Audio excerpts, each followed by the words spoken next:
बहनों, बेटियों सिंदूर छीना गया, तो हमें आतंकियों के धन को उनके घर में घुस के कुचल दिया।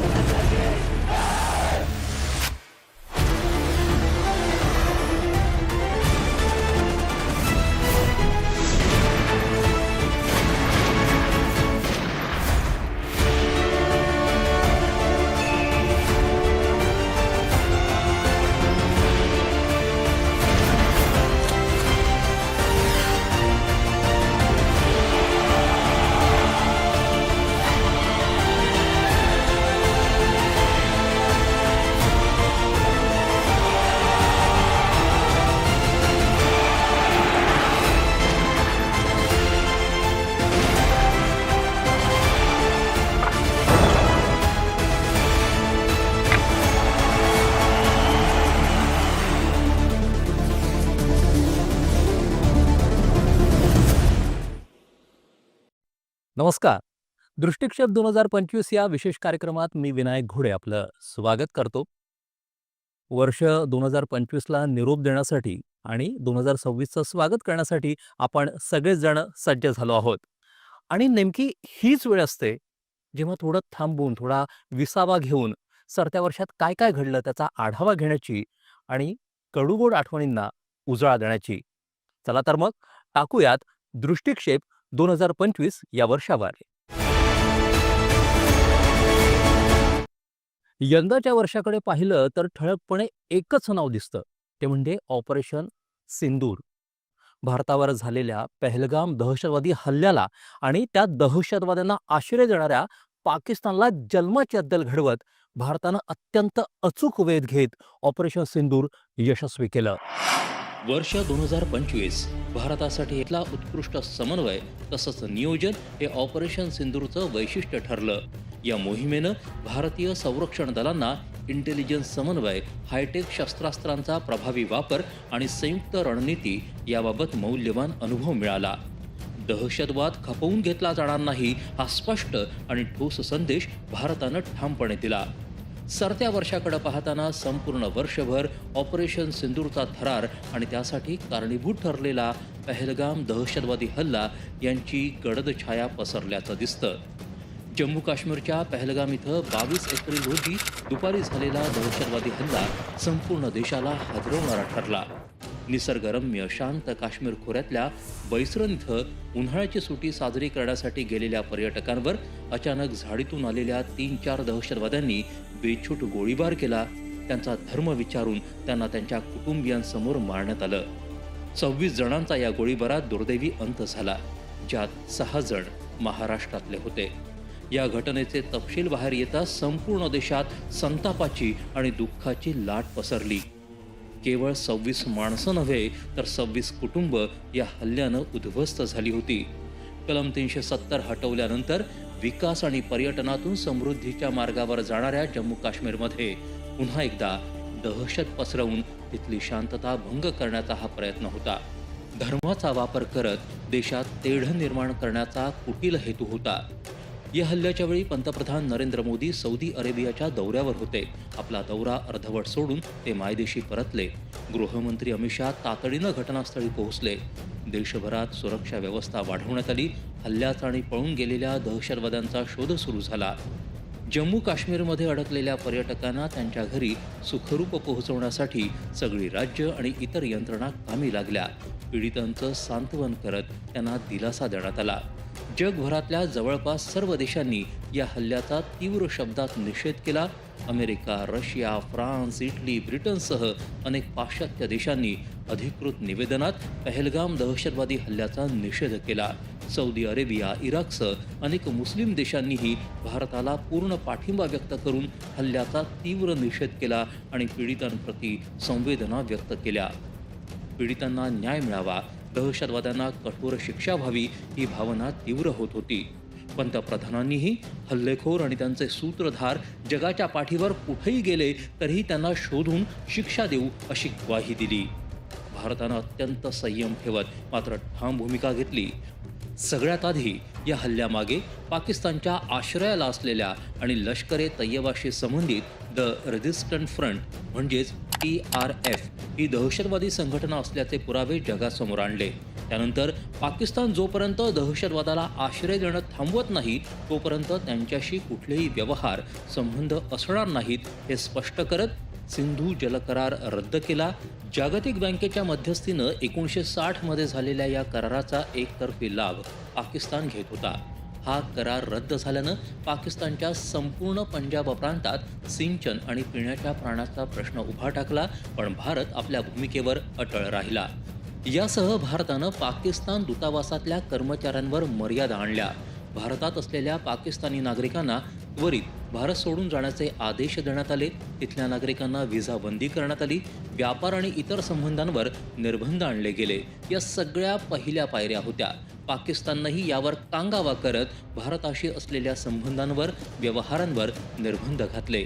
शांत, संयमी आणि संपूर्ण तयारीनिशी प्रत्युत्तर द्यायचं असा निर्धार करून भारतानं 6 आणि 7 मेच्या मध्यरात्री अशी कारवाई केली. ऑपरेशन सिंदूर. ऑपरेशन सिंदूर अंतर्गत भारताने पाकव्याप्त काश्मीर आणि पाकिस्तानातल्या पंजाब प्रांतामधील 9 दहशतवादी तळांवर अचूक हवाई कारवाई केली. यात मुझफ्फराबाद, कोटली, बहावलपूर, मुदिरखे आणि सियालकोट इथल्या लष्कर-ए तय्यबा, जैश ए मोहम्मद आणि हिजबुल मुजाहिद्दीन या संघटनांचे तळ लक्ष्य करण्यात आले. या हल्ल्यात 100 पेक्षा अधिक दहशतवादी मारले गेल्याची माहिती भारतीय लष्करानं दिली. यात मसूद अझहर सारख्या दहशतवाद्यांच्या कुटुंबियांचाही समावेश होता.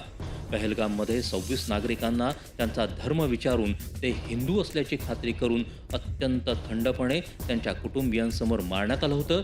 या नृशंस हल्ल्यानं यांचं कुंकू पुसलं गेलं. अशा स्त्री शक्तीनं घेतलेला प्रतिशोध म्हणून या कारवाईला ऑपरेशन सिंदूर असं नाव देण्यात आलं.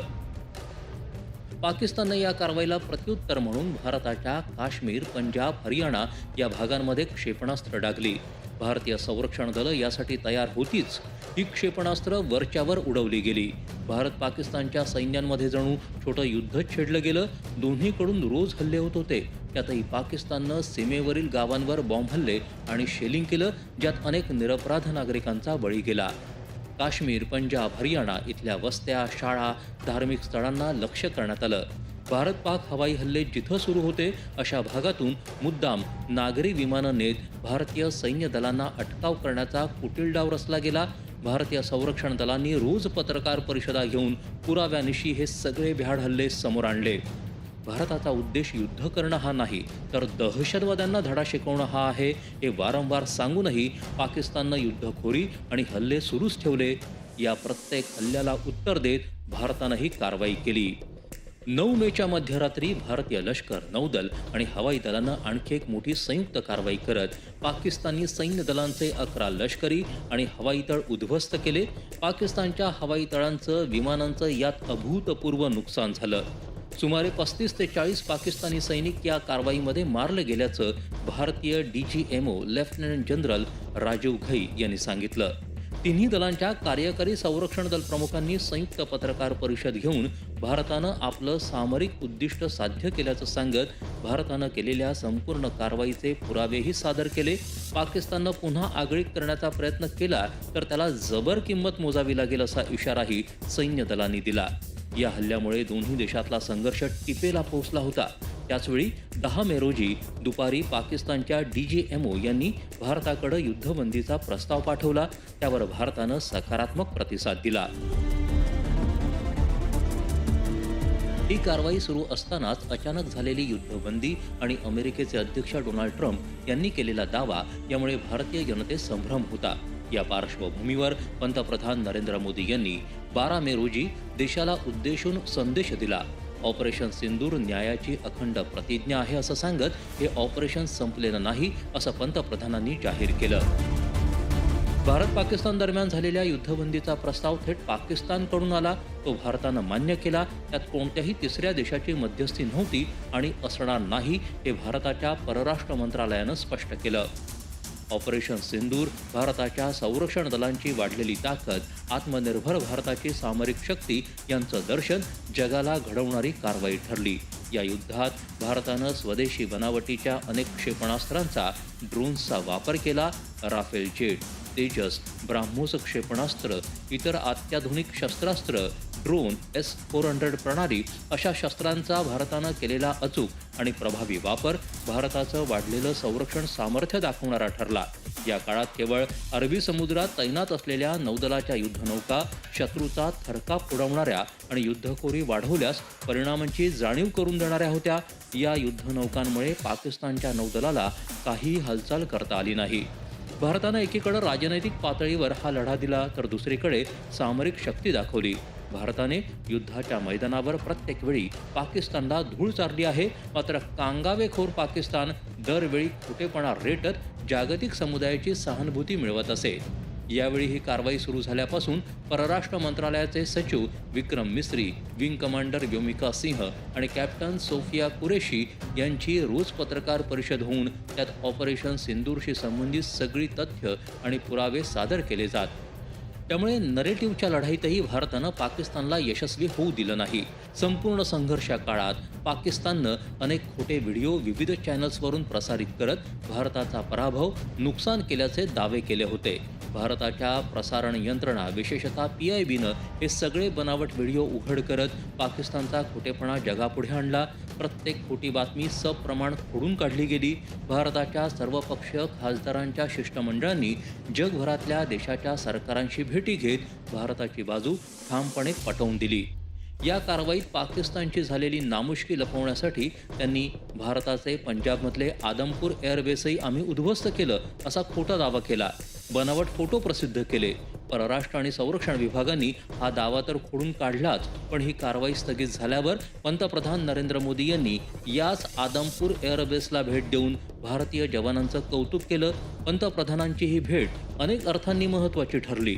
तणावाच्या परिस्थितीत पंतप्रधानांचं सीमेवर जाणं, त्यांनी तिथं केलेलं भाषण आणि पाकिस्ताननं उद्ध्वस्त केल्याचा दावा केलेलं आदमपूर एअरबेस आणि S-400 प्रणाली समोर पंतप्रधानांचा फोटो अनेक शब्दांमध्ये जे सांगता येणार नाही असा कणखर आणि स्पष्ट संदेश देणारा होता.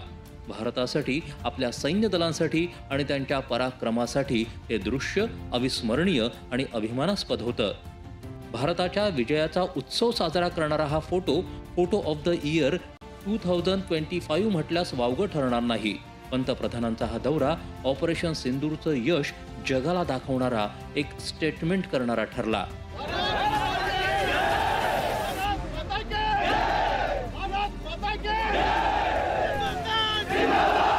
पहलगाम दहशतवादी हल्ल्याचा प्रतिशोध घेताना भारतानं गाजवलेला अत्यंत संयमी पराक्रम संपूर्ण जगासाठी कौतुकास्पद आणि अनुकरणीय ठरला. केवळ 80 तासांच्या या कारवाईत भारतानं आपलं सार्वभौमत्व राखत सामर्थ्यही दाखवलं आणि संयमही. पहलगाम हल्ल्यातल्या दहशतवाद्यांना कायद्याच्या कचाट्यात आणण्यासाठी NIAचे प्रयत्न सुरू होते. सर्व तपास यंत्रणा माहिती आणि पुरावे गोळा करत होत्या. हे दहशतवादी जिथं लपून बसल्याची माहिती मिळाली त्या जंगलांची सतत 15 दिवस टेहळणी करण्यात आली आणि त्यानंतर राबवण्यात आलं ऑपरेशन महादेव.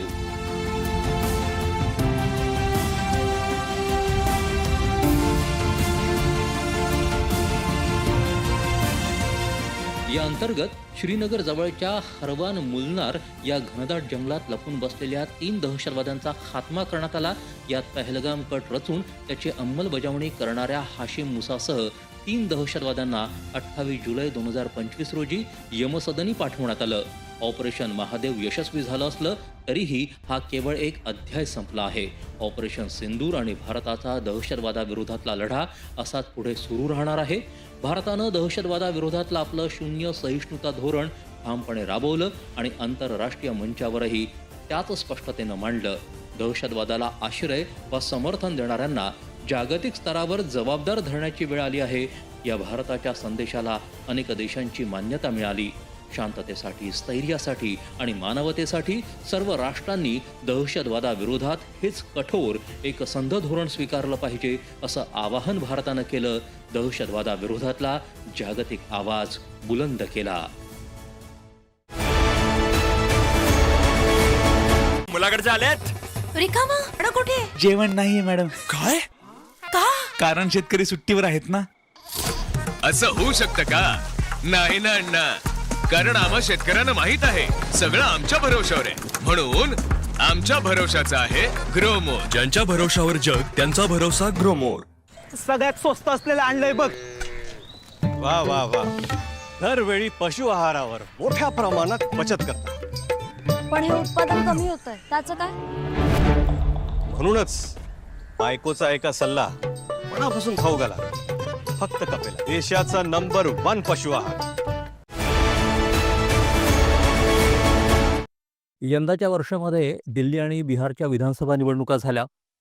देशाला नवे उपराष्ट्रपतीही मिळाले आणि निवडणुकांसाठी जी अत्यंत महत्त्वाची अशी मतदार यादी संदर्भातली प्रक्रिया असते त्यासाठीचा SIR हा उपक्रमही सुरू झाला. भारताच्या वैधानिक पटलासाठी महत्त्वाचा असा वक्फ सुधारणा कायदा देखील याच वर्षात झाला.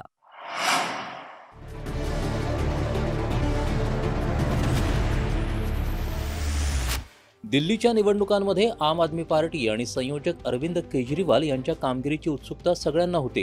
केजरीवाल तुरुंगात असल्यानं त्यांच्या जागी आपच्या अतिशय मार्लेना मुख्यमंत्री होत्या. केजरीवाल यांना जामीन मिळाला असला तरीही जनतेच्या न्यायालयात विजयी झाल्याशिवाय मुख्यमंत्रीपद घेणार नाही अशी भूमिका घेत त्यांनी भावनिक प्रचाराला सुरुवात केली. 10 वर्षांची अँटी इन्कम्बन्सी आणि घोटाळ्यांचे आरोप यामुळे त्यांच्यासाठी ही निवडणूक कठीण होती. काँग्रेसचं निवडणुकीत फार काही अस्तित्व नव्हतं, त्यामुळे थेट लढत आप आणि भाजपा यांच्यातच होती. 70 जागांच्या विधानसभेत 48 जागा जिंकत भाजपानं तब्बल 27 वर्षांनंतर राजधानीत सत्ता मिळवली. आपला केवळ 22 जागा मिळवता आल्या. स्वतः अरविंद केजरीवाल यांचा भाजपाच्या परवेश वर्मा यांनी पराभव केला. काँग्रेसला एकही जागा जिंकता आली नाही. भाजपाच्या कार्यकर्त्या रेखा गुप्ता यांनी दिल्लीच्या मुख्यमंत्रीपदी बाजी मारत दिल्लीच्या 4थ्या महिला मुख्यमंत्री होण्याचा मान मिळवला. केजरीवाल सरकारचा कथित मद्यधोरण घोटाळा, शीश महल, भ्रष्टाचार, दिल्लीचं प्रदूषण अशा मुद्द्यांवर ही निवडणूक लढवली गेली.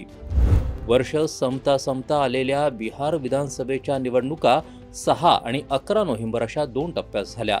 काँग्रेस नेते राहुल गांधी यांनी उपस्थित केलेला मतचोरीचा आरोप इंडिया आघाडीच्या प्रचाराचा महत्त्वाचा मुद्दा होता. याच मुद्द्यावर बिहारमध्ये राहुल गांधी यांनी 16 दिवसांची यात्रा काढली. त्यामुळे इंडिया आघाडीचा प्रचार आधी सुरू झाला. मात्र निवडणूक आयोगानं दिलेलं आव्हान आणि न्यायालयातही या आरोपांच्या पुष्ट्यर्थ पुरावे देता न आल्यामुळे बिहारच्या जनतेनं हा मुद्दा फार मनावर घेतला नाही. निवडणूक आयोगानं मतदार याद्या निर्दोष करण्यासाठी बिहारमध्ये मतदार यादी सखोल तपासणी आणि सुधारणा म्हणजेच SIRचा कार्यक्रम राबवला. त्याला जनतेनं चांगला प्रतिसाद दिला. या पार्श्वभूमीवर बिहारची निवडणूक झाली. एकीकडे जदयू नेते नितीश कुमार सलग 20 वर्ष सत्तेत असल्यानं अँटी इन्कम्बन्सीचा मुद्दा होता, तर दुसरीकडे तेजस्वी यादव नव्या दमाचे युवा नेते म्हणून इंडिया आघाडीचे मुख्यमंत्री पदाचे दावेदार होते. एक्झिट पोलमध्ये बहुमताच्या अंदाजाच्या पलीकडे जात बिहारमध्ये 243 जागांपैकी 202 जागा जिंकत रालोआनं प्रचंड बहुमत मिळवलं. भाजपाच्या 89 जागा तर जदयूनं त्या खालोखाल 85 जागा जिंकल्या, तर काँग्रेसला केवळ 6 जागा जिंकता आल्या. नितीश कुमार 10व्यांदा बिहारचे मुख्यमंत्री तर भाजपाचे सम्राट चौधरी दुसऱ्यांदा उपमुख्यमंत्री झाले. याच वर्षात उपराष्ट्रपती जगदीप धनखड यांच्या राजीनाम्यामुळे रिक्त झालेल्या उपराष्ट्रपती पदासाठीची निवडणूक झाली. भाजपानं महाराष्ट्राचे तत्कालीन राज्यपाल आणि ज्येष्ठ नेते CP राधाकृष्णन यांना तर इंडिया आघाडीनं माजी न्यायाधीश B सुदर्शन रेड्डी यांना उमेदवारी दिली होती. मात्र राधाकृष्णन यांना 452 मतं तर सुदर्शन रेड्डी यांना 300 मतं मिळाली. इंडिया आघाडीची काही मतं या निवडणुकीत फुटल्याचं समोर आलं. देशाचे 15वे उपराष्ट्रपती म्हणून राधाकृष्णन यांनी 12 सप्टेंबर रोजी शपथ घेतली.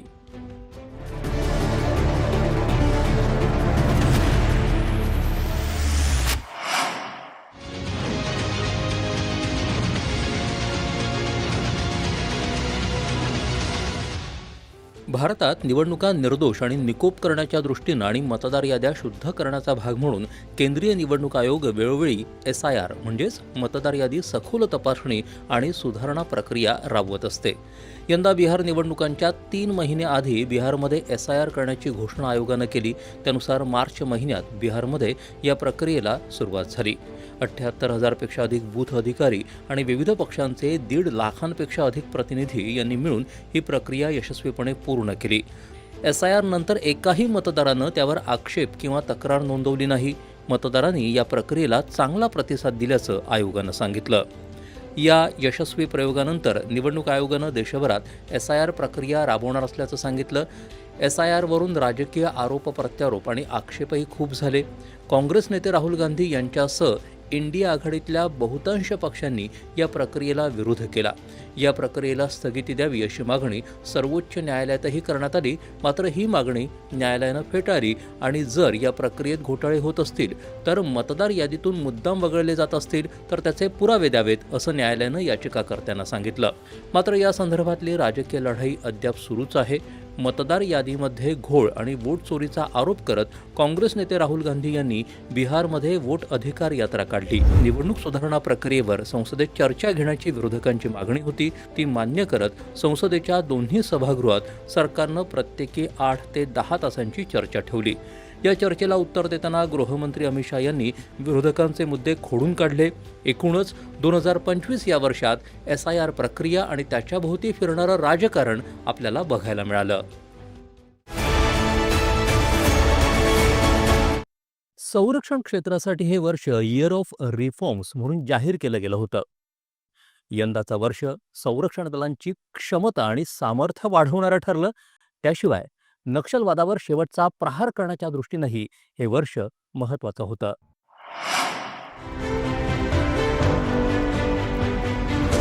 दोन 2025 हे वर्ष संरक्षण क्षेत्रासाठी इयर ऑफ रिफॉर्म्स म्हणजे सुधारणांचं वर्ष असेल अशी घोषणा संरक्षण मंत्री राजनाथ सिंह यांनी वर्षाच्या पहिल्याच दिवशी केली आणि त्यानुसार गेल्या वर्षभरात पावलं देखील टाकली गेल्याचं पाहायला मिळालं. संरक्षण क्षेत्रात आत्मनिर्भर होण्यासोबतच या वर्षात भारताची संरक्षण क्षेत्रातली निर्यातही विक्रमी उंचीवर पोहोचली. अनेक महत्त्वाच्या युद्धनौका नौदलामध्ये समाविष्ट झाल्या. संरक्षण क्षेत्रासाठीची तरतूद दरवर्षी वाढत असून यंदा ती 6,81,000 कोटी इतकी होती. मजबूत, सुरक्षित आणि आत्मनिर्भर संरक्षण क्षेत्र निर्माण करण्याच्या भारताच्या तयारीची परीक्षा याच वर्षात ऑपरेशन सिंदूरद्वारे झाली आणि देशाच्या संरक्षण दलांची ही सज्जता संपूर्ण जगानं पाहिली. संरक्षण दलांसाठी आर्थिक तरतूद आणि धोरणं आखल्यामुळे विक्रमी उत्पादन, निर्यातीत वाढ आणि संरक्षण विषयक गुंतवणुकीत वाढ झाली. सरकारनं या वर्षात संरक्षण विषयक उत्पादन खरेदीसाठीचे 193 करार केले. त्यापैकी 177 करार भारतीय कंपन्यांशी करण्यात आले. उत्तर प्रदेश आणि तामिळनाडूमध्ये 2 संरक्षण मार्गिका विकसित केल्या गेल्या असून तिथेही थेट परदेशी गुंतवणुकीत वाढ झाली आहे. फेब्रुवारी 2025 पर्यंत या कॉरिडॉर अंतर्गत 253 सामंजस्य करार करण्यात आले, ज्यांची एकूण किंमत सुमारे 53,000 कोटी रुपये इतकी आहे. संरक्षण विषयक खरेदी ज्या स्वदेशी कंपन्यांकडून करणं बंधनकारक असेल अशा स्वदेशी कंपन्यांच्या 5 याद्या संरक्षण मंत्रालयानं जारी केल्या.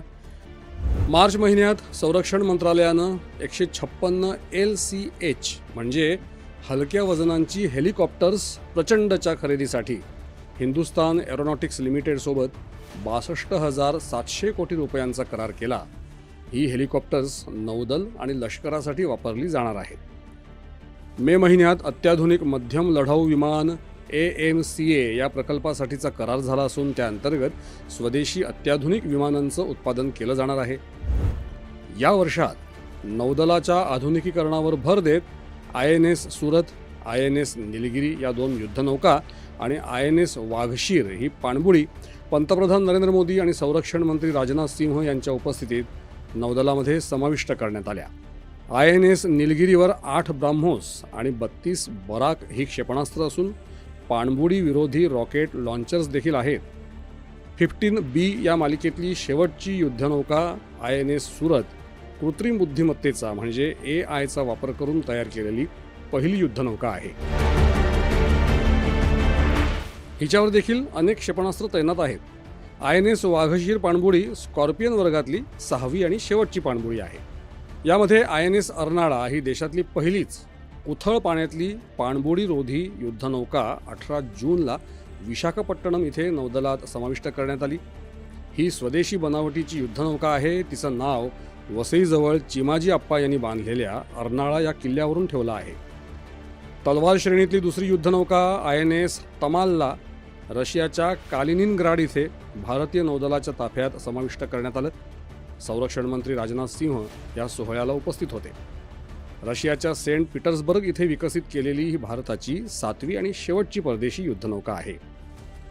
यावर्षी पहिल्यांदाच एनडीएच्या लष्करी अधिकाऱ्यांच्या 148व्या तुकडीत 336 अधिकाऱ्यांमध्ये 17 महिला अधिकाऱ्यांचाही समावेश होता. भारतीय संरक्षण दलात महिलांच्या वाढत्या सहभागाचं हे चिन्ह आहे.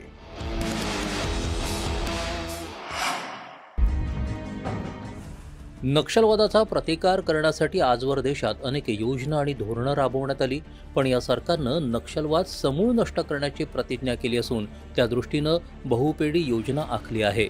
एकीकडे नक्षलवाद्यांसाठी आत्मसमर्पण योजना आखली आहे, ज्यात त्यांच्या सुरक्षिततेची हमी, पुनर्वसन आदी करून त्यांना समाजाच्या मुख्य प्रवाहात येण्याची संधी निर्माण केली. तर दुसरीकडे जे नक्षलवादी शस्त्र खाली ठेवणार नाहीत त्यांच्याशी कुठलीही चर्चा, वाटाघाटी न करता सुरक्षा यंत्रणा त्यांच्यावर कारवाई करतील, असं गृहमंत्र्यांनी जाहीर केलं. तिसरीकडे नक्षलग्रस्त भागात सरकारच्या योजना आणि विकासकामं मोठ्या प्रमाणात राबवली जात आहेत, पोहोचवली जात आहेत, ज्याचा लाभ स्थानिकांना मिळत असल्यानं नक्षलवाद्यांना तिथून मिळणारा पाठिंबा कमी झाला आहे. त्याशिवाय अत्याधुनिक साधनं, इंटरनेट, मोबाईल अशा सेवा आदिवासींपर्यंत पोहोचल्यानं त्यांना आधुनिक जगाची ओळख होते आहे. त्यातून चांगलं जगण्याविषयीच्या त्यांच्या आकांक्षा पल्लवित झाल्या आहेत. या सकारात्मक प्रयत्नांसोबतच या वर्षात दुर्गम, घनदाट जंगलांच्या भागात अनेक नक्षलविरोधी मोहिमा धाडसानं राबवण्यात आल्या. या वर्षात नक्षलवादी चळवळीचा कणा मोडणाऱ्या महत्त्वाच्या घटना घडल्या. त्यातली एक म्हणजे नक्षलवाद्यांच्या म्होरक्यांना शोधणं, त्यांची शरणागती किंवा मग त्यांचा खात्मा. अशा 14 नेत्यांना या एका वर्षात संपवण्यात आला आहे.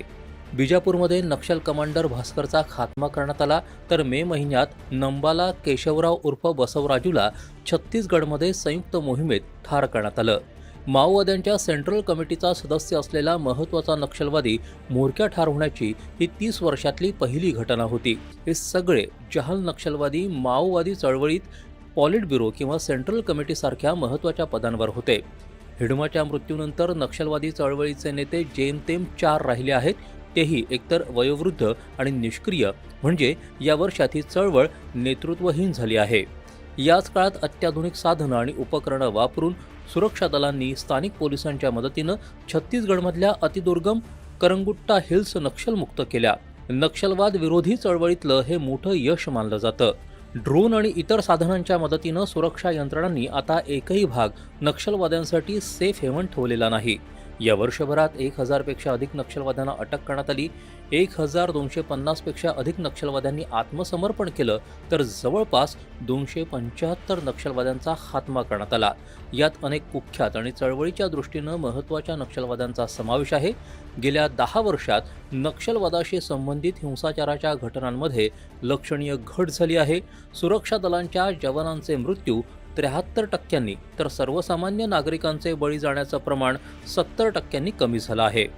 महाराष्ट्रातही या चळवळीचा जवळपास अंत झाला आहे. एका अहवालानुसार आता देशभरात जेमतेम 300 नक्षलवादी राहिले आहेत. भारतात स्वातंत्र्यपूर्व काळात सुरू झालेला कट्टर डावा विचार आणि त्यातून 70च्या दशकात नक्षलबारी गावातून जन्माला आलेला हिंसक नक्षलवाद आता 5 दशकांनंतर अखेरच्या घटका मोजतो आहे. एकेकाळी देशाच्या 126 जिल्ह्यात पसरलेली नक्षलवादाची कीड आता 11 जिल्ह्यांपुरती मर्यादित राहिली आहे. 2025 या वर्षातल्या कारवाया नक्षलवादाच्या शवपेटीचा शेवटचा खिळा, last nail in the coffin ठरल्या आहेत. त्याच्याच बळावर आपण 31 मार्च 2026ला नक्षलमुक्त भारताचा संकल्प सिद्धीला गेल्याचं पाहू शकू. म्हणूनच नक्षलविरोधी मोहिमेच्या इतिहासात 2025 हे वर्ष महत्त्वाचं ठरणार आहे.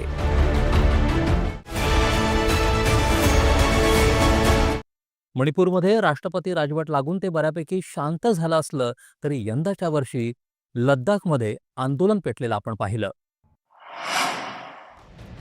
गेल्या 3 वर्षांपासून संघर्ष आणि हिंसाचारामुळे धुमसत असलेल्या मणिपूरमधली परिस्थिती नियंत्रणात आणत तिथं शांतता प्रस्थापित करण्याच्या प्रयत्नांना या वर्षात थोड्याफार प्रमाणात यश मिळालेलं दिसलं.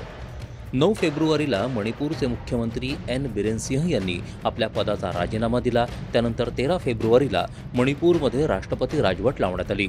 एकीकडे मैतई आणि कुकी या दोन्ही गटांच्या प्रतिनिधींशी चर्चा, तर दुसरीकडे हिंसाचार करणाऱ्या गटांविरोधात लष्करी कारवाई सुरू झाली.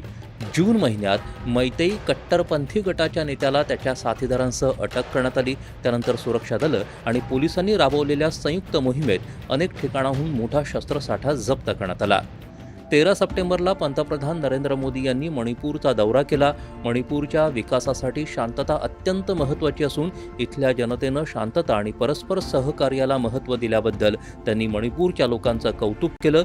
मणिपूरच्या जनतेच्या पाठीशी सरकार उभं असून हिंसाचारग्रस्त विस्थापितांच्या पुनर्वसनासाठी 500 कोटी रुपये दिल्याचं त्यांनी सांगितलं.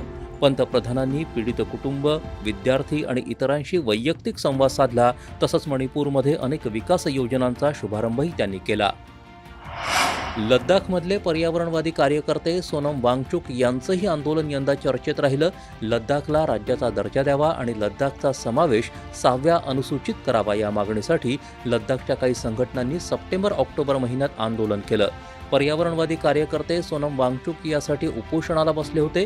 मात्र 15 दिवसांनी त्यांच्या भाषणानंतर या आंदोलनानं हिंसक वळण घेतलं. हिंसक जमावाच्या हल्ल्यात 60पेक्षा जास्त पोलीस आणि निमलष्करी जवान जखमी झाले. मोठी जाळपोळ झाली. जमावाला पांगवण्यासाठी पोलिसांनी केलेल्या गोळीबारात 4 जण ठार तर काही जण जखमी झाले. सोनम वांगचुक यांनी त्यानंतर आपलं उपोषण मागे घेत शांततेचं आवाहन केलं. सोनम वांगचुक यांची विधानं हिंसा भडकवण्यासाठी कारणीभूत ठरली असा आरोप करत पोलिसांनी त्यांना राष्ट्रीय सुरक्षा कायद्याखाली अटक केली. त्यांच्या विरोधात सध्या न्यायालयात खटला सुरू असून लद्दाख हिंसाचाराचीही न्यायालयीन चौकशी सुरू आहे. देशाच्या अंतराळ क्षेत्राच्या दृष्टीनं हे वर्ष सुधांशु शुक्ल यांच्या अंतराळ स्वारीचं यशस्वी वर्ष तर ठरलंच, त्याशिवाय इस्रोनंही आपल्या शिरपेचात अनेक मानाचे नवे तुरे खोवले. नासा आणि स्पेसएक्सच्या एक्झियम 4 या मोहिमेअंतर्गत 25 जून 2025 रोजी शुभांशु शुक्ला हे आंतरराष्ट्रीय अवकाश स्थानकावर पोहोचणारे पहिले भारतीय अंतराळवीर ठरले. 1984 साली विंग कमांडर राकेश शर्मा अंतराळात जाणारे पहिले भारतीय ठरले होते. त्यानंतर तब्बल 41 वर्षांनी भारतीय हवाई दलातील ग्रुप कॅप्टन शुभांशु शुक्ला यांनी हा विक्रम केला. विशेष म्हणजे ही व्यावसायिक मोहीम होती. या मोहिमेमुळे व्यावसायिक अंतराळ क्षेत्रात भारताचा नवा अध्याय सुरू झाला. या अध्यायाचा दुसरा टप्पा असेल 2027 मधली भारताची महत्वाकांक्षी गगनयान मोहीम. नासाच्या केनेडी स्पेस सेंटरमधून हे उड्डाण झालं. आपल्या अंतराळातील मुक्कामाच्या 18 दिवसांच्या काळात या अंतराळवीरांनी 31 देशांचे सुमारे 60 वैज्ञानिक प्रयोग अंतराळात केले. याच काळात शुक्ला यांनी एक दिवस पंतप्रधान नरेंद्र मोदी यांच्याशी थेट अंतराळ स्थानकातून संवाद साधला. त्यांच्या अनेक प्रश्नांची रोचक उत्तरं शुक्ला यांनी दिली. तसंच अंतराळातून आजही सारे जहां से अच्छा हिंदोसता हमारा अशीच भावना मनात येत असल्याचं त्यांनी सांगितलं. भारताच्या गगनयान मोहिमेला शुभांशु शुक्ला यांचा या अनुभवाचा मोठा लाभ होणार आहे. वर्ष 2035 पर्यंत भारतीय अंतराळ स्थानक स्थापन करण्याचं आपलं उद्दिष्ट आहे. त्यासाठी ही मोहीम महत्त्वाची ठरेल. विशेष म्हणजे अंतराळ क्षेत्रात एक मोठी शक्ती म्हणून उदयाला येत असताना भारताचा स्वदेशी उत्पादनांवर भर राहिला आहे. गगनयान मोहिमेच्या तयारीत आज 500 पेक्षा अधिक MSME कंपन्या योगदान देत आहेत. भारतीय अंतराळ संशोधन संस्था इस्रोनं वर्षाची सुरुवातच आपल्या स्पेडेक्स या स्पेस डॉकिंग मिशननं केली. 1 जानेवारीला PSLV C-16 वरून भारताचं पहिलं स्पेडेक्स प्रक्षेपण यशस्वीरित्या करण्यात आलं. यात 2 छोटे उपग्रह अवकाशात पाठवण्यात आले आणि 16 जानेवारीला सकाळी त्यांना अवकाशातच एकमेकांशी जोडण्यात आलं. ही अत्यंत जटिल आणि जोखीम असलेली दुसरी डॉकिंग प्रक्रिया यशस्वी करणारा भारत जगातला 4था देश ठरला. विशेष म्हणजे या मोहिमेत संपूर्ण स्वदेशी भारतीय डॉकिंग प्रणालीचा वापर करण्यात आला. त्यानंतर 13 मार्च रोजी त्याचं यशस्वी अनडॉकिंगही करण्यात आलं. याच मोहिमेत भारतानं आपल्या पहिल्याच RRM-ED या रोबोटिक आर्मचंही यशस्वी संचालन केलं. इस्रोनं विकसित केलेल्या या रोबोटिक आर्मला अंतराळ कक्षेत यशस्वीपणे स्थिरावण्यात आलं. हा रोबो स्वतः चालू शकतो, स्वतःचा कॅमेरा वापरू शकतो. ही अंतराळ मोहिमेतली भारताची महत्त्वाची कामगिरी आहे. 29 जानेवारीच्या सकाळी इस्रोनं आपलं 100वे यशस्वी प्रक्षेपण केलं. श्रीहरिकोटाच्या GSLV F-15 वरून NVS हा भारताचा दिशादर्शक उपग्रह अवकाशात झेपावला. या सगळ्या अंतराळ कामगिरीसोबतच याच वर्षात झालेल्या ऑपरेशन सिंदूर दरम्यान इस्रोनं भारतीय सैन्य दलांना केलेली मदतही विशेष उल्लेखनीय आहे. दहशतवाद्यांचे तळ आणि पाकिस्तानच्या लष्करी हवाई तळांसारख्या ठिकाणांची अचूक माहिती आणि इतर डेटा पुरवण्याचं काम इस्रोनं केलं, ज्यामुळे भारताच्या या संरक्षण मोहिमा अत्यंत अचूक आणि यशस्वी होऊ शकल्या. येत्या 4 वर्षात इस्रो 52 विशेष संरक्षण उपग्रह विकसित करणार आहे, अशी माहिती इस्रोच्या अध्यक्षांनी जून महिन्यात दिली.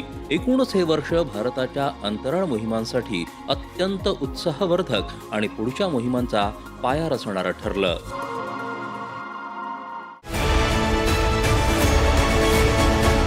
यावर्षी लागू झालेल्या जीएसटी सुधारणा या जागतिक आर्थिक संकटाच्या काळातही देशाला आर्थिक उभारी देणाऱ्या ठरल्या.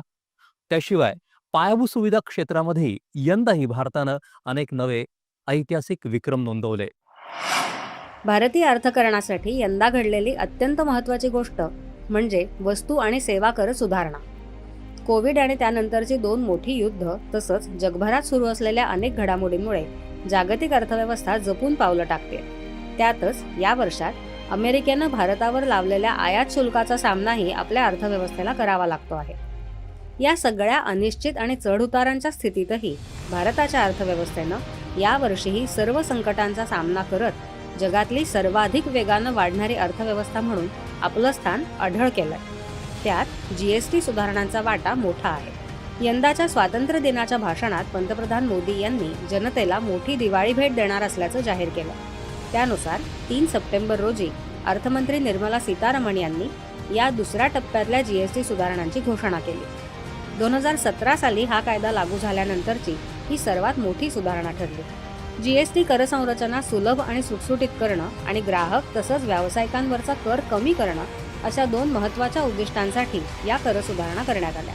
यातला महत्त्वाचा भाग म्हणजे कर कमी करण्यात आले आणि करश्रेणी सुटसुटीत करण्यात आली. आता केवळ 0, 5%, 18% आणि काही चैनीच्या आरोग्यासाठी हानिकारक अशा वस्तूंवर 40% कर अशी रचना अंमलात आली. 12% आणि 28% या कराच्या श्रेणी वगळण्यात आल्यात. अन्नधान्य, अनेक महत्त्वाची औषधं, विमा आणि आरोग्यविषयक वस्तू करमुक्त झाल्या, तर कृषी उत्पादनं, दैनंदिन वापराच्या अनेक वस्तूंवरचा कर 5% झाला. छोट्या कार, दुचाकी, ट्रॅक्टर अशी वाहनं, साबण, डिटर्जंट, पंखे, छोटी उपकरणं, किचन उपकरणं आणि इतर वस्तू स्वस्त झाल्या. हॉटेल आणि पर्यटन सेवा स्वस्त झाल्या. 21 सप्टेंबरला पंतप्रधानांनी देशाला उद्देशून केलेल्या भाषणात जीएसटी सुधारणा देशासाठी बचत उत्सव असल्याचं म्हटलं. एक राष्ट्र एक कर हे स्वप्न साकार होत असल्याचं पंतप्रधानांनी सांगितलं. जीएसटी सुधारणांना स्वदेशीची जोड देत पंतप्रधानांनी जनतेला उत्सव काळात स्वदेशी वस्तू खरेदी करण्याचं आवाहन केलं. 22 सप्टेंबर 2025ला घटस्थापनेच्या दिवशी जीएसटी सुधारणा लागू झाल्या. ऐन सणासुदीच्या काळात अनेक वस्तूंचे दर कमी झाल्यानं लोकांना मोठा लाभ मिळाला. कंपन्यांनीही कमी झालेले दर आणि आपल्या सणासुदीच्या काळातल्या ऑफर्स लागू केल्यामुळे नवरात्र, दसरा, दिवाळी, छठ अशा अनेक उत्सवांच्या काळामध्ये मोठी खरेदी झाली.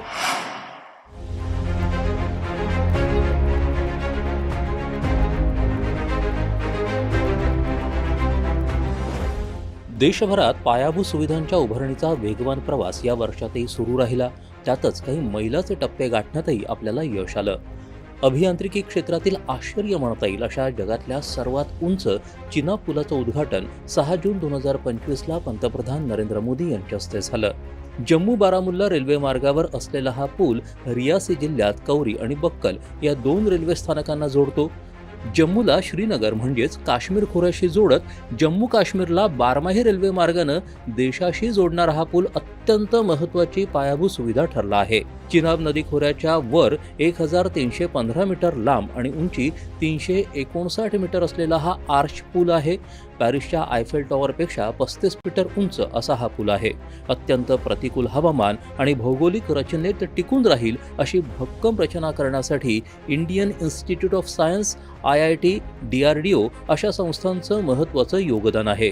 भारतीय रेल्वे, विशेषतः कोकण रेल्वेचं या पुलाच्या उभारणीत महत्त्वाचं योगदान आहे. पंतप्रधान मोदी यांनी पुलाचं उद्घाटन केल्यावर तिथं तिरंगा झेंडा फडकावत देशाच्या एकतेचा संदेश आणि दहशतवाद्यांना इशारा दिला. कितीही अडथळे आणले तरीही न डगमगता जम्मू काश्मीरमध्ये विकास आणि पर्यटन सुरूच राहील असा निर्धारच पंतप्रधानांनी यावेळी व्यक्त केला.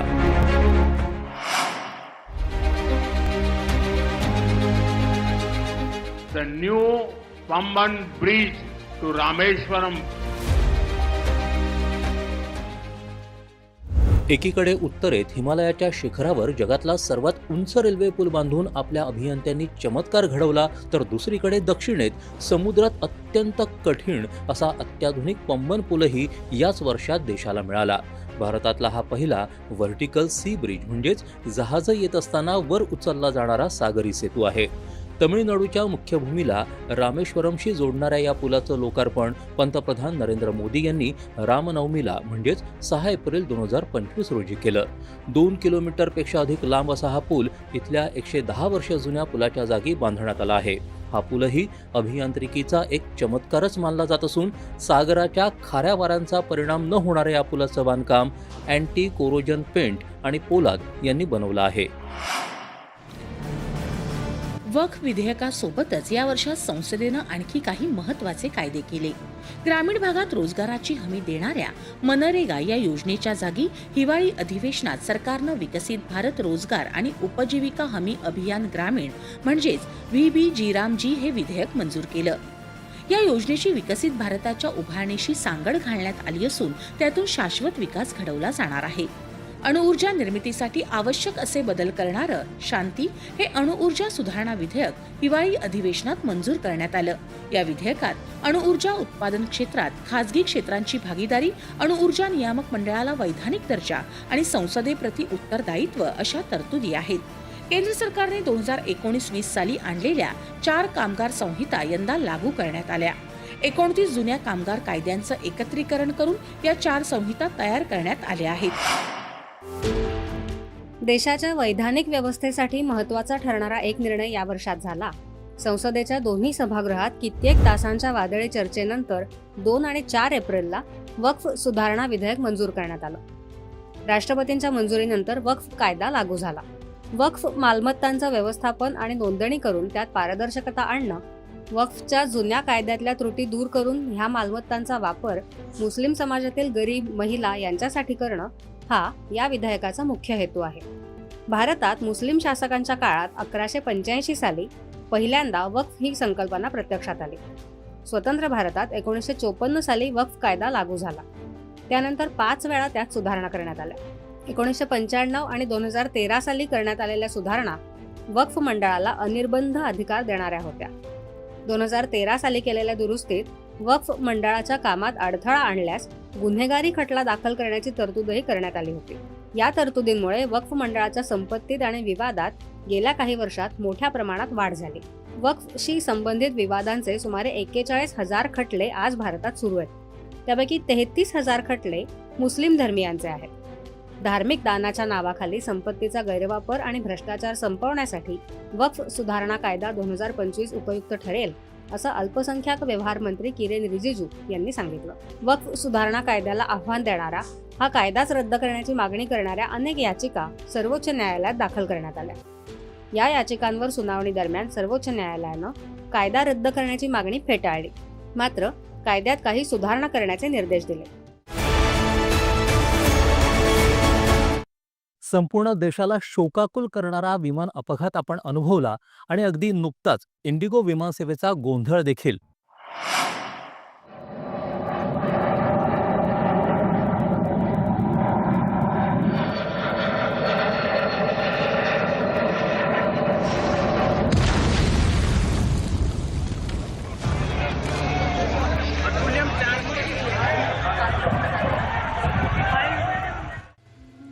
दोन 2025च्या 12 जून रोजी गुजरातच्या अहमदाबाद इथं झालेला भीषण विमान अपघात संपूर्ण देशाला शोकमग्न करणारा ठरला. अहमदाबादच्या आंतरराष्ट्रीय विमानतळावरून लंडनसाठी निघालेलं एअर इंडियाचं 171 हे विमान दुपारी 1:30च्या सुमाराला आकाशात उडालं आणि अवघ्या अर्ध्या मिनिटात विमानतळाच्या अगदी बाजूला असलेल्या BJ वैद्यकीय महाविद्यालयाच्या वसतिगृहाच्या इमारतीवर कोसळलं. हा अपघात इतका भीषण होता की कोसळताच विमानाचे तुकडे तुकडे झाले आणि इंधन टाकी संपूर्ण भरलेल्या विमानानं पेट घेतला. विमानात 230 प्रवासी आणि 2 वैमानिकांसह 12 कर्मचारी असे 242 प्रवासी होते. यातला केवळ एक प्रवासी ब्रिटनचे नागरिक असलेले विश्वास कुमार रमेश आश्चर्यकारकरित्या बचावले. विमानानं पेट घेतल्यानंतर आगीमुळे तापमान प्रचंड वाढलं, त्यामुळं बचाव आणि मदत कार्य करण्याचं काम अत्यंत आव्हानात्मक होतं. जवळपास सगळे मृतदेह भाजले गेल्यानं प्रवाशांची ओळख पटवणंही कठीण झालं होतं. प्रवाशांच्या DNA वरून त्यांची ओळख पटवून मृतदेह पुढच्या 8 दिवसात कुटुंबियांकडे सोपवण्यात आले. गुजरातचे माजी मुख्यमंत्री विजय रुपाणी यांचाही या दुर्दैवी अपघातात मृत्यू झाला. विमानात 169 भारतीय नागरिकांसह 53 ब्रिटिश नागरिक, 7 पोर्तुगीज आणि एका कॅनडियन नागरिकाचाही समावेश होता. अपघातानंतर तातडीनं विविध संस्थांकडून मदत आणि बचाव कार्याला सुरुवात झाली. विमानतळावरची सर्व उड्डाणं रद्द करण्यात आली. गृहमंत्री अमित शहा आणि नागरी विमान वाहतूक मंत्री के. राम मोहन नायडू तातडीनं घटनास्थळी पोहोचले आणि त्यांनी अपघाताची माहिती घेऊन बचाव कार्याचा आढावा घेतला. अपघाताच्या दुसऱ्या दिवशी म्हणजे 13 जूनला पंतप्रधान नरेंद्र मोदी यांनी घटनास्थळाला भेट दिली. अपघातातल्या मृतांच्या कुटुंबियांचं त्यांनी सांत्वन केलं. तसंच रुग्णालयात जाऊन जखमींची विचारपूस केली. बोईंग कंपनीच्या या ड्रीमलायनर 787 मालिकेतल्या या विमानात कुठलेही तांत्रिक दोष नव्हते आणि या विमानांचा आधी अपघात झाला नसल्याचंही प्राथमिक माहितीत आढळलं. विमानाचे दोन्ही वैमानिक कार्यक्षम आणि अनुभवी असल्याचंही समोर आलं. त्यामुळे अपघाताचं नेमकं कारण काय याविषयी अनेक प्रश्नचिन्ह निर्माण झाले. या अपघातात परदेशी नागरिकांचाही समावेश असल्यानं तसंच विमान बोईंग या अमेरिकन कंपनीचं असल्यानं या दुर्घटनेचा तपास AAIB म्हणजेच विमान अपघात तपास संस्था या आंतरराष्ट्रीय संस्था करत आहेत. त्याशिवाय भारतातही DGCAच्या आदेशानुसार विविध संस्था या अपघाताचा तपास करत आहेत. अपघातानंतर लगेचच सापडलेला ब्लॅक बॉक्स आणि इतर पुराव्यांच्या आधारे 12 जुलैला दिलेल्या प्राथमिक तपास अहवालात विमानाच्या दोन्ही इंजिनांना इंधन पुरवठा होऊ न शकल्यानं दोन्ही इंजिन काम करत नव्हते. त्यामुळे टेक ऑफनंतर क्षणार्धात हा अपघात घडल्याचं समोर आलं. या अपघातानंतर DGCAनं एअर इंडियासह देशभरातल्या सर्व विमान कंपन्यांना सुरक्षितता विषयक निकषांची कठोर अंमलबजावणी करण्याचे निर्देश दिले. त्यानुसार सर्व विमानांची तांत्रिक आणि इतर तपासणी करण्यात आली. विमान प्रवास अधिक सुरक्षित होण्यासाठी अनेक उपाययोजना जाहीर केल्या. तसंच नवी नियमावलीही आणली गेली. काळीज पिळवटून टाकणारी अशी घटना भविष्यात टाळण्यासाठी उचललेल्या या पावलांनी थोडं आश्वस्त केलं असलं तरी या अपघाताच्या स्मृतींची जखम केवळ पीडितच नाही तर सर्वच भारतीयांच्या मनात दीर्घकाळ राहणार आहे.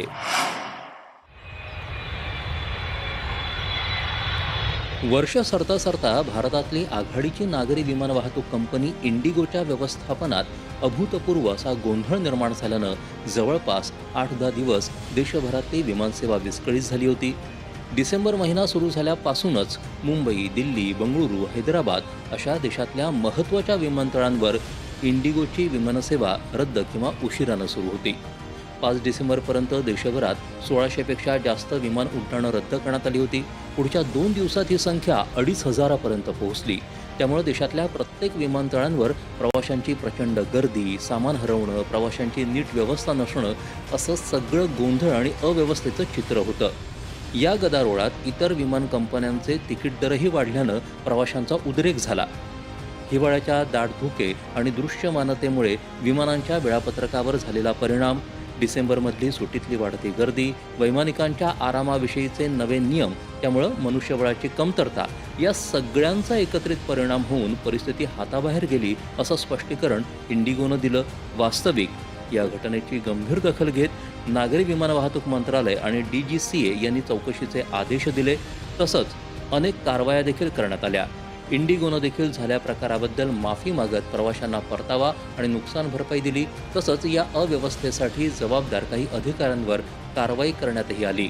मात्र भारतात 60% अधिक नागरी विमानसेवा देणाऱ्या इंडिगोच्या कारभारातला हा ढिसाळपणा सगळ्या नागरी विमान सेवेला आणि हजारो प्रवाशांना कटू अनुभव देणारा ठरला. तब्बल 144 वर्षांनी होणारा प्रयागराजचा महाकुंभमेळा यंदा अनेक विक्रम मोडणारा ठरला. त्याशिवाय वंदे मातरमचा शतकोत्तर सुवर्ण महोत्सव, देशाच्या सांस्कृतिक चेतनेला समृद्ध करणाऱ्या अशा अनेक घटनाही या वर्षात घडल्या.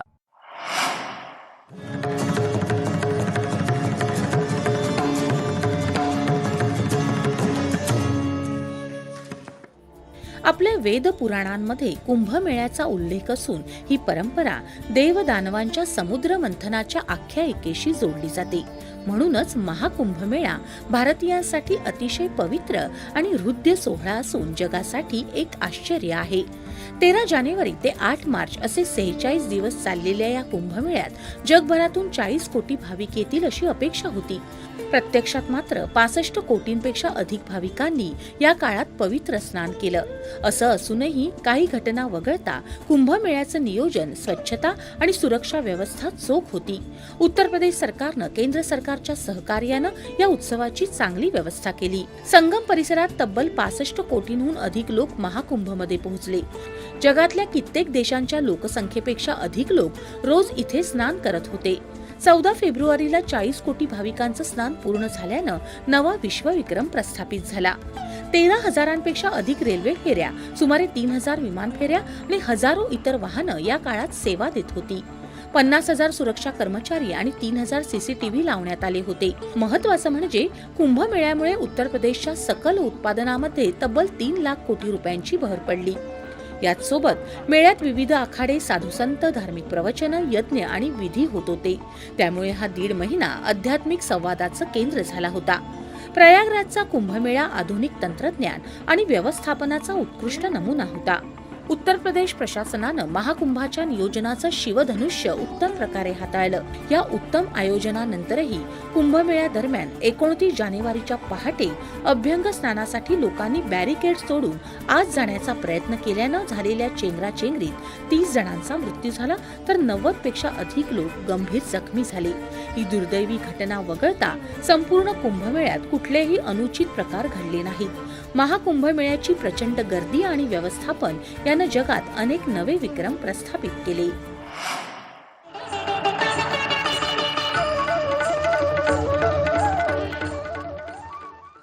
भारताचं अजरामर राष्ट्रीय गीत वंदे मातरमला यंदा 150 वर्ष पूर्ण झाली आहेत.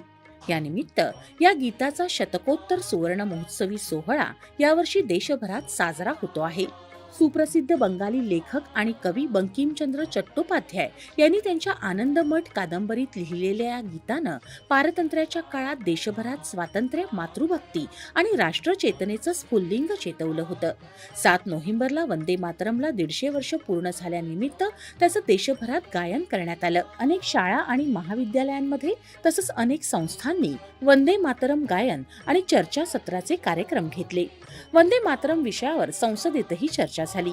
हिवाळी अधिवेशनात दोन्ही सभागृहात प्रत्येकी 8 ते 10 तास झालेल्या या चर्चेची सुरुवात पंतप्रधान नरेंद्र मोदी यांनी केली. दोन्ही सभागृहातल्या अनेक पक्षांच्या खासदारांनी या विषयावर आपली मतं मांडली. हमारा संविधान हमारी गाइडिंग लाइट है.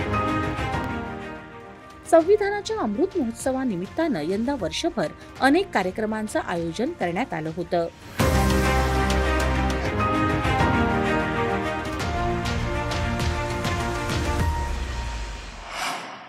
राष्ट्रीय स्वयंसेवक संघाचंही यंदा शताब्दी वर्ष आहे.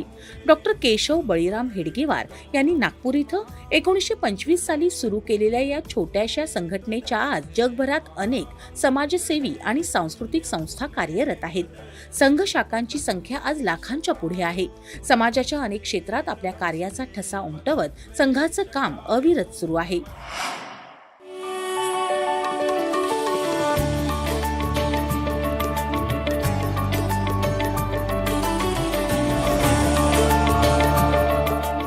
आज अयोध्या नगरी भारत की सांस्कृतिक चेतना के एक और उत्कर्ष बिंदु की साक्षी बन रही है. आज संपूर्ण भारत, संपूर्ण विश्व राममय. अयोध्येतल्या राम मंदिराचं बांधकाम पूर्ण झाल्यानंतर रामराज्य आणि भारतीय संस्कृतीचं प्रतीक असलेला धर्मध्वज 25 नोव्हेंबर रोजी श्री राम मंदिरावर फडकवण्यात आला.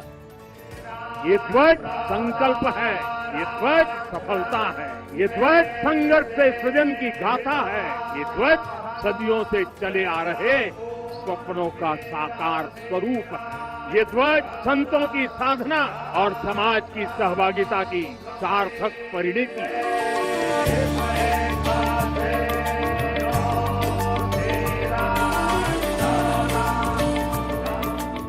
पंतप्रधान नरेंद्र मोदी, राष्ट्रीय स्वयंसेवक संघाचे सरसंघचालक मोहन भागवत, उत्तर प्रदेशचे मुख्यमंत्री योगी आदित्यनाथ यांच्यासह देशभरातले साधू संत, महंत आणि मान्यवर यावेळी उपस्थित होते.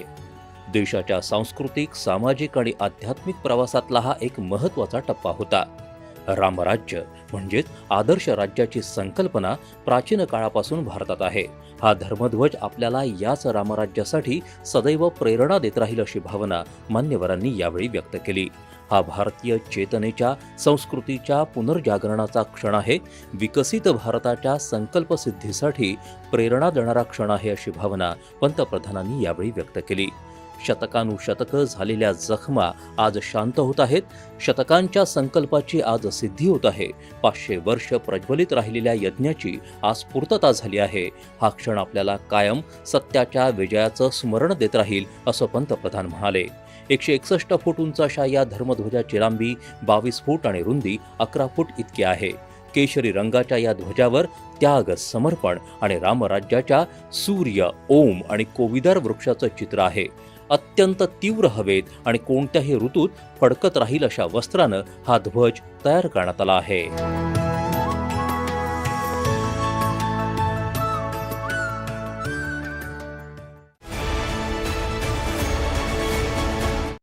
या वर्षात ऑपरेशन सिंदूरमधून आपण सैन्याचा पराक्रम अनुभवला, देशाची सज्जता पाहिली, अंतराळ झेप घेतली आणि पवित्र महाकुंभामध्ये स्नान देखील केलं.